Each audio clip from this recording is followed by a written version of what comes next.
Doctor గారు, నాకు పెళ్ళయ్యింది. Almost 2 years వరకు మేము ట్రై చేస్తున్నాము. ఇప్పటికి చాలా సంవత్సరాలు జరిగిపోతుంది.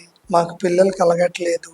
డాక్టర్ కేర్ హోమియోపతిలో ఏమన్నా పరిష్కారం అది ఉందా అని చెప్పి చాలా మంది అడుగుతూ ఉంటారు. నేను ఇందాక చెప్పినట్టు మగవాళ్ళకి ఆడవాళ్ళకి ఇద్దరిని స్క్రీన్ చేసి వాళ్ళకి కారణం ఏ ఒక్క కారణాల వల్ల ఇబ్బంది వస్తుంది అని తెలుసుకుని ఆ లక్షణాల నుంచి మనం ఉపశమనం అది ఇచ్చినప్పుడు కంపల్సరీగా సంతానం అన్నది కలుగుతుంది. సో వీటిలో కూడా ముందు ఏజ్ అన్నది చాలా ముఖ్యము. ఎందుకంటే ఏజ్ బట్టే ఆడవాళ్ళల్లో ఒవేరియన్ రిజర్వ్ అంటే అండం క్వాలిటీ అండ్ క్వాంటిటీ ఉంటుంది. సో కంపల్సరీగా రెండోది మనం చూసేది గర్భసంచి పరిణామం, గర్భసంచి క్వాలిటీ. మూడోది హార్మోనల్ కాజెస్ ఏమన్నా ఉన్నాయా అంటే థైరాయిడ్ లాంటి ఇబ్బందులు, హార్మోన్స్ ద్వారా వచ్చే ఇబ్బందులు, సమతుల్యత లేకపోవటం వల్ల వచ్చే ఇబ్బందులు లైక్ థైరాయిడ్ వల్ల కానీ, పీసీఓడి కానీ, పీసీఓఎస్ ప్రాబ్లమ్స్ వల్ల కానీ. తర్వాత ట్యూబల్ డిఫెక్ట్స్ ఏమన్నా ఉన్నాయా అంటే గర్భాశయంలో మనకి ట్యూబ్స్ అయ్యి ఓపెన్ చేసి ఉన్నాయా లేదా గమనించాలి.